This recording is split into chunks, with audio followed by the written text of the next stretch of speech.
안녕하세요. 편한 말씀 장인선 목사입니다. 길이 막혔는데 그 길을 성령님이 막으시는 거라고 말씀드리면 어떻게 생각하십니까? 그런 경우 있습니까? 있습니다. 사도행전 16장에 바울이 전도하러 나갔는데 성령께서 아시아에서 복음 전하는 것을 금하셨어요. 여기서 아시아는 뭐 우리나라, 일본 그런 아시아가 아니라 터키와 같은 지명입니다. 더 나아가서 비두니아로 가려고 하는데 예수님의 영이 이번에 막으세요. 그러면 바울 말고 우리의 인생에도 이렇게 막으시는 경우가 있나? 당연히 있습니다. 저는 몰랐어요. 제 인생 돌아보니까 성령님이 이건 막으셨던 거구나. 그럼 만약에 이걸 모른다고 한다면요. 성령님이 막으시는 길을 내가 뚫고 나가려고 얼마나 많이 애쓰겠습니까? 저는 이게 청년들도 담당한 경우가 있었거든요. 그러니까 청년과 상담한 경우 있었고, 뭐 지금 작년 목회하면서 적지 않은 분들과 이렇게 말씀을 나누는데, 이런 경우 되게 많아요. 이미 제가 보기에는, 죄송합니다. 막으셨어요. 그건 아니에요. 뭐 교제, 뭐 남녀 교제, 뭐 때로는 뭐 사업, 때로는 결혼, 여러 가지 다 있거든요. 이미 하나님께서 말씀하셨는데 그들이 안 듣는 경우가 적지 않게 있습니다. 그때 나타나는 현상은 뭐냐면 시간이 굉장히 지체되고 에너지가 다 소비되고 물질도 많이 없어지고 어려움이 임하는 거예요. 그렇죠? 오늘 그 부분을 말씀드려갑니다. 그래서 정말 하나님이 주시는 은혜의 삶을 살려고 한다면 인생을 기쁨과 또 헛되고 잘못된 에너지를 쓰지 않는 쪽으로 가려고 한다면 정말 알아야 될 게 뭐냐면 성령님이 막으시는 길을 아셔야 돼요. 성령님 막으실 때 나에게 어떤 현상이 일어나는지 요거 아시면 되지 않겠습니까? 더 나아가서는 성령님이 길을 여실 때 어떤 일이 벌어지는가를 내가 알고 있다고 한다면 얼마나 또 기쁘겠습니까?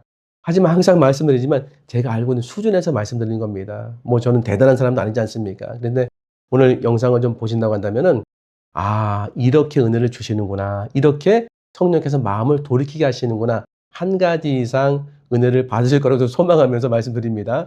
그러면 성령님이 내 인생의 길을 막을 때 나에게 어떤 일이 벌어질까요? 제일 먼저 생각하는 건 뭐냐면 제일 먼저 일어나는 건 마음의 변화가 생겨요. 마음의 변화가. 예를 들면 사도행전 16장 6절에 보면은 성령이 아시아에서 말씀을 전하지 못하게 하시거늘 그들이 부르기아와 갈라디아 땅으로 다녀가. 그러면 여기서 바울이 성령이 아시아에서 말씀을 전하지 못하게 해서 돌아섰잖아요. 고집 안 부리지 않았습니까? 왜 그랬을까요?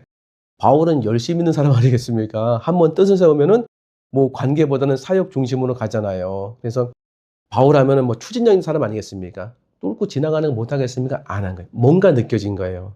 뭔가 느껴진 거예요. 좀 더 읽어보면은 7절에 무시아 앞에 이르러 비두니아로 가고자 했으되 예수의 영이 허락하지 아니하신지라. 예수님의 영, 성령님에 대해서 또 다른 표현입니까? 저는 이렇게 생각합니다. 이번엔 예수님께서 그 마음에 은혜 주신 거예요. 예수님의 영이라고 했으니까. 근데 여기 보면 애썼습니다. 되게 많이 시도한 겁니다. 비두니아로 가려고. 뭐 여러 가지 문이 막힐 수가 있죠. 행정적으로 뭐 그 당시에 어떤 상황 보면 행정적으로 아예 못 들어가게 막았다. 뭐 질병이 생겼으니까 아예 차단했다. 그런 경우도 있을 수 있지요. 근데 문제는 뭐냐면 바울 나름대로 최선을 다했는데 길이 막힌 거예요. 길이 막혔을 때 그는 빨리 내려놓은 겁니다. 그 은혜가 있었던 거예요. 이게 되게 중요합니다. 왜 그러냐면 우리는 이 지점에서 고집 부릴 수 있습니다. 아니다고 뚫고 지나가는 왜? 영적인 지각이 부족하기 때문에. 저 같은 경우에는 어떻게 하나님이 은혜 주셨냐면은 군대 갔다 와서 이제 직장 생활하면서 가게에서 일을 했어요. 장사하려고. 그래서 돈을 좀 벌려고 하는데 그것도 괜찮더라고 나름대로. 처음에는 이제 공부하기 위해서 이제 잠깐 거기서 이제 아르바이트하고 돈 벌어서 이제 공부하려고 했는데 해보니까 적성에 맞는 거예요. 그 어떤 일들이. 그래서 소원이 생기더라고 소망이. 그래서 되게 많이 준비하고 막 열심히 찾아봤습니다. 그런데 어느 순간에 한 2년 지났는데 어느 순간에 갑자기 그 소원이 없어지기 시작하는 거예요. 없어지기 시작하고 공부하고 싶다는 새로운 소원이 생기는 거예요. 그때 제가 이제 저도 모르게 이걸 이제 그만두겠다는 마음이 생긴 거예요. 그만두고 내가 이제 공부를 시작해야 되겠다. 그때 믿음이 좋지 않았습니다. 나중에 알고 보니 하나님이 저를 인도하신 거더라고요. 그 길로 가는 걸 막으신 거죠. 빌립보서 2장 13절에 기억나십니까? 우리 마음에 소원을 두고 행하게 하시나니. 그러니까 우리 마음에 소원을 주시는데 이 소원이 이전의 소원이 사라지고 새로운 소망을 주시는 그 부분이 내 안에 성령께서 길을 막으시고 새로운 길을 여시는 부분이다. 바울 같은 경우에는 비두니아에 가려고 하는데 안 됐어요. 아시아에 가려고 하는데 안 됐습니다. 소원 아니었겠습니까? 그쪽으로 가는데 이 소원이었는데 그 소원이 내려놓음을 받는 거예요. 소원이 서서히 줄어들고 그리고 하나님 앞에 내려놓는 거죠. 이 부분이 중요합니다. 하나만 더 말씀드리면 전입으로 갔을 때에 대부분 이제 뭐 하나님 은혜 주시면 좀 부족하기 때문에 이제 문해 주시면 전임으로 있다가 뭐 전임 전도사, 뭐 부목사로 있다가 이제 하나님 문해 주면 담임으로 나가는 거 소망하잖아요. 저도 소망했습니다. 일반적인 사람이 다 소망을 저도 소망하거든요. 근데 어느 순간에는 이런 생각이 드는 거예요. 개척하고 싶다. 뭐 교만해서 그럴 수도 있겠죠. 근데 마음에 자꾸 그런 생각이 드는 거예요. 내가 좀 불안하고 가진 것도 없고 그리고 어떤 바탕도 없지만은 개척하고 싶다는 그냥 막연한 생각이 드는 거예요. 그래서 임지로 가고자 하는 그런 소원이 점점 들어들고 개척하고 싶다는 그런 소원이 마음에서 일어난 겁니다.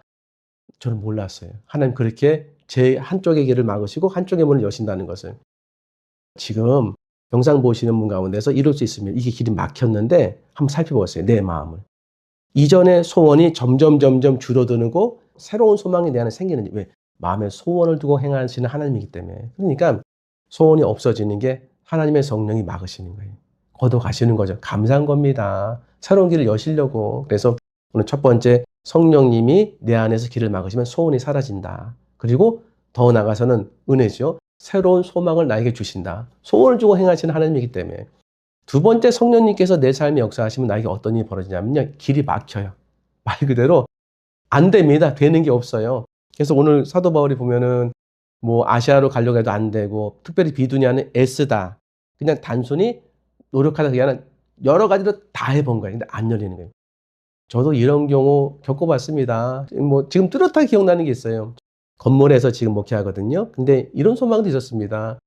하나님 은혜 주시면은 땅으로 가면 좋겠다. 그래서 그 당시에 이제 뭐 여러분들이 얘기해서 이미 또 이렇게 지어진 곳이 좀 환경이 어려워지고 재정도 어려워져서 그것을 이렇게 좀 받아주기 원하는 교회도 있다. 그런 얘기를 들은 적이 있어서 가봤어요. 이렇게 가봐서 어떤 교회 가니까는 그 교회는 또 원로 목사님이 나오셔서 또 그 교회를 말씀하시는데 될 것 같은데 안 되는 거예요. 될 것 같은데 안 되는 거예요. 될 것 같은데 안 되는. 다 막혔어요. 다 막혀가지고 이것도 안 되고 저것도 안 되고 돌아보면은요 하나님이 그 길을 막으신 거예요. 지금 혹시 이렇게 길을 좀 펼치려고 하는데 자꾸 길이 막히는 거에서 더 이상 이게 앞으로 전진이 안 된다 하면은 그때 생각해 보셔야 돼요. 이 길이 지금 주님이 원치 않으신 길일 수 있습니다. 비두니아로 가려고 했을 때 사도 바울에게 하나님의 성령이 이렇게 역사됐어요. 그러면 뭐 하셔야 됩니까? 빨리 거기서 내려놓고 이렇게 기도하셔야 돼요. 하나님, 지금 제가 어디로 가야 됩니까? 하나님, 제가 지금 무엇 해야 됩니까? 이런 거 있지 않습니까? 우리가 교제하잖아요, 교제. 교제할 때에 주님이 원하시는 교제가 있을 수 있지 않습니까? 때론 주님이 원치 않는 교제도 있더라고, 제가 보니까요. 뭐 사랑하지 말라는 얘기가 아니라 이미 하나님 원하시는 길이 따로 있어요. 근데 저한테 이제 뭐 요청하고 상담할 때, 목사님, 이 형제와 이분과 계속 만날 수 있게 기도해달라고 얘기를 쭉 들어보면 이미 안 되는 거예요. 상식적으로도 안 되고, 제가 신앙적으로도 안 되는. 근데 그분은 믿음으로 기도하면 된다는 거예요. 본인이 못 듣고 있는 거죠. 그런 경우 의외로 저도 많더라고 보니까요. 그래서 이런 거 있지 않습니까? 내가 한 5번 얘기한 것 같다고. 아니, 처음 듣는다고. 본인이 이제 듣고 깨달을 때만 들려진 거죠. 그래서 제가 계속 얘기해 주는 게 우리의 이제 역할 아니겠습니까? 그러니까 제가 그리고 우리가 그러는 것 같아요. 하나님이 뭘 이렇게 계속 말씀하셔도 우리가 내가 알아차리지 못하고 내가 깨닫지 못하면은 계속해서 모르는 상태로 가는 거죠. 그러니까 지금 주님 막고 계신 거예요. 길이 안 열리는 겁니다. 이렇게 해도 안 되고 저렇게 해도 다 안 되는 거예요. 길이 안 될 때는 자꾸 이렇게 밀고 나가려고 하지 말고 한번 물어보세요. 한번 기도하는 거죠. 하나님, 제가 뭘 해야 되겠습니까? 하나님, 주님 원하시는 게 무엇입니까? 그 부분 되게 중요합니다. 저도 이렇게 길이 막혔을 때 그런 기도 했습니다. 하나님, 하나님이 원하시는 길이십니까? 아니십니까? 그렇다고 한다면 저에게 알려달라고. 성령께서 우리의 삶에서 길을 막으실 때 어떤 일이 벌어지는가? 세 번째는요, 직접 말씀하세요. 사도 바울에게 직접 말씀하셨습니다. 보면은 예수의 영이 허락하지 않으셨잖아요. 성령이 막으시고 나중에는 환상을 통해서 또 새로운 문을 여시죠. 저 같은 경우는 어떻게 말씀하셨냐면은 또 교회 옮기는 거였어요. 계속해서 열심히 하다 보면 다 막혔어요. 막혔는데 진짜 비전이 막 생긴 거예요. 그래서 여기서 이제 제가 있는 교회에서 한 30분 정도 이렇게 떨어진 그런 교회인데 그 교회가 이제 평양에 있는 어떤 한 교회를 모델 삼아서 똑같이 교회 건물을 지은 거예요. 근데 단지 교회 건물을 짓고 10년 동안 이게 짓다 만 겁니다. 그런 그 장소가 있다는 거예요. 제가 알고 나서 보니까 너무 마음이 괜찮은 거예요. 왜냐하면 지금 있는 지역보다 조금 더 어려운 지역이고 좁은 문이라고 생각했고, 또 그 건물 자체도 너무 하나님 보시기에 안타까운 모습 아닐까. 그 건물 세웠을 때에 얼마나 많은 분들이 헌신했겠습니까? 또 헌금하고. 근데 그 건물이 중단됐거든요. 하나님의 기도가, 하나님의 재정이 거기에 있을 텐데 안타까운 그런 마음이 막 들더라고요. 그래서 그걸 소개받고 나가지고 기도하고 보니까 또 하나님 또 마음에 뜨거움 주시는 거예요. 옮기자. 그래가지고 막 두세 달 동안 성도님들에게 우리는 옮겨야 됩니다. 막 그랬어요. 막 옮기는데 이런 문제가 생기는 거예요. 목사님, 저희는 못 가요. 저희는 다리가 아파가지고 나이도 많이 돼서 못 가요. 죄송해요, 목사님. 그래서, 그럴 수 있다고. 또 어떤 분은 가자 막 그러는 거예요. 그래서 교회 가만히 보니까 못 가는 분들도 더러 계신 거예요. 어르신들 같은 경우는. 떠날 수 없는 경우. 30분 정도 거리가 되니까. 그래서 제가 뭐 촬영을 해드리겠다고 하니까, 너무 감사한데 못 할 수 있을 것 같아요. 지금 말씀드리는 게 훨씬 좋을 것 같아요. 그러는 거예요. 그래서 교회를 떠난 분도 계시다니까요. 근데 밀고 나가려고 했어요, 저는요. 차를 타고 가는데 마음에 이런 감동을 주시는 거예요, 성령께서, 하나님께서. 제 마음에 이제 느낀 거죠, 이제. 가정이 깨지는 것을 너는 원하느냐. 제가 깜짝 놀랐어요. 그러니까 이런 마음의 감동을 받은 거예요. 교회는 가정의 연합인데 못 가는 사람이 생기고 가는 사람이 생긴다고 한다면 가정이 분리되는 거 아니겠냐. 내가 그걸 원하겠느냐. 그런 마음의 깨달음이 생기는 거예요. 제가 그때 알았습니다. 성령님께서는 이룰 수 있습니다. 모든 성경은 하나님의 감동으로 된 것으로 교훈과 책망과 바르게 하면 의로 교회가 유익하니. 그 교훈으로 저에게, 책망으로 저에게 느껴진 거예요. 그 말씀이. 그래서 바로 돌렸어요. 돌렸는데 참 발이 안 돌아갔습니다. 왜냐하면 가서 뭐 해야 됩니까? 제가 실수한 겁니다. 제가 잘못한 겁니다. 제가 이 모든 것들을 잘못 판단한 겁니다. 이렇게 얘기하는 게 너무 창피하더라고요. 그리고 못하겠더라고요, 잘 이건요. 뭐 목사의 어떤 뭐 권위라고 말씀드리기 전에 확실히 이렇게 말씀드렸는데 그거 다 아니라고 해야 되잖아요. 근데 하게 됐어요, 그냥. 내가 잘못 판단한 것 같다고, 죄송하다고 몇 번을 이렇게 사과했습니다. 그 문제 때문에 떠난 가정도 있었어요. 너무 죄송하다고 그 가정에 생각하면. 그래서 다시 그냥 원점으로 돌아갔습니다. 그리고 나서 지금 하나님 은혜를 주셔서 이제 우리 건물에, 있던 건물에서 점점 확장되기 시작했어요. 제가 이거 왜 말씀드립니까? 성령님께서 내가 가다가 말 듣지 않으면 직접 말씀하시더라니까요. 바울이 열심히 있는 사람 아니겠습니까? 바울 나름대로 최선을 다해서 준비하고 계획했을 거 아니에요. 근데 길을 다 막았을 때 분명히 바울은 생각했을 겁니다. 하나님께서 이런 문들을 막으실 때 반드시 나에게 새로운 문을 여실 거라고 기다렸던 거예요. 그렇죠? 그래서 오늘 세 가지 그 성령님께 내 길을 막으실 때 이런 것들을 한번 마음속에 이렇게 생각한다면 도움이 되시지 않을까 저는 생각하는 겁니다. 마음의 소원이 사라진다. 마음의 소원이 이 큰 것만 말씀드리는 거예요. 자잘한 것 말고 인생에서 굵은 것들.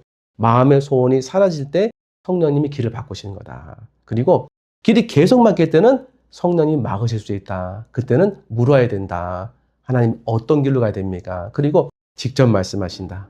책망과 교훈을 바르게 함께. 그때 직접 말씀한 내가 들을 수 있어야 된다. 그런 은혜를 이제 아신다고 한다면 상당히 많이 좀 새로운 삶을 살지 않을까. 왜냐하면 영적으로 지각이 좀 생기고 주님께 물어보는 일들이 생기지 않겠습니까? 잘 들으셨습니다. 기도하겠습니다.